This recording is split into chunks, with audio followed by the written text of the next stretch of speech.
ଏଇ କିଛି ଦିନ ତଳେ କିଛି ମାସ ପୂର୍ବେ କ'ଣ ହେଇଛି ନା ଗୋଟେ ଥର ଗୋଟେ କଲ୍ ଆସିଲା। ମ୍ୟାଡ଼ାମ୍ ଗୋଟେ କଲ୍ ଆସିଥିଲା ମୋତେ।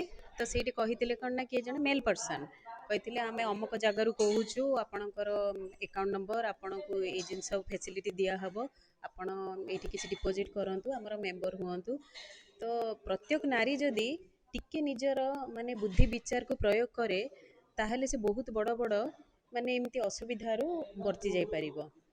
ଯେହେତୁ ମୁଁ ଇଣ୍ଟରନ୍ୟାସନାଲ ହ୍ୟୁମାନ୍ ରାଇଟ୍ସର ଓମେନ୍ ସେକ୍ରେଟାରୀ ଅଛି, ତ ମୁଁ ସେଠି ନିଜେ ମୁଣ୍ଡ ଖଟେଇ ଗୋଟେ କୋଶ୍ଚିନ୍ ତାକୁ କରିଥିଲି ଯେ ଆଚ୍ଛା ତମେ କେଉଁଠୁ କହୁଛ, ତମର ନାଁ, ତମର ଫୋନ୍ ନମ୍ବର ସବୁ ରେକର୍ଡ଼େଡ଼ ଅଛି, ଆଉ ଯାହା ବି କହୁଛ ସବୁ ଅଲରେଡ଼ି ରେକର୍ଡ଼ ହେଇସାରିଛି, ତମ ଫେସ୍ ବି ମୋ ଫୋନ୍ରେ ରେକର୍ଡ଼ ହେଇସାରିଛି, ସେ ସବୁ ଜିନିଷ ତମ ପାଇଁ ବହୁତ ବଡ଼ କ୍ଷତି ହେଇପାରିବ। ତ ଏତିକି ଶୁଣିଲା ପରେ ନା ନା ମ୍ୟାଡ଼ାମ୍ ସରି ବାଇ ମିଷ୍ଟେକ୍ କଲ୍ ଲାଗିଯାଇଥିଲା, ଆଉ କିଛି ମାଇଣ୍ଡ କରିବେନି, ସରି କହି ତାପରେ ସେ ନମ୍ବରକୁ ସେ ଏମିତି ଭାବରେ ବ୍ଲକ୍ କଲା ଯେ ଆଉ ମୁଁ ଯେତେ ଚେଷ୍ଟା କଲି ଆଉ ସେ କଲ୍ଟା ଲାଗିଲାନି।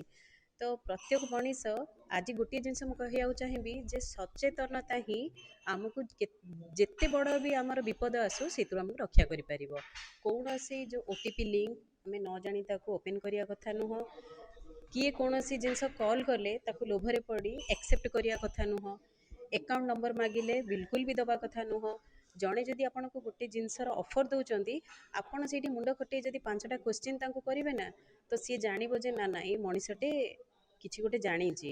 ତ ସେଇଠୁ ଆପଣ ଠକେଇରୁ ବର୍ତ୍ତି ଯାଇପାରିବେ।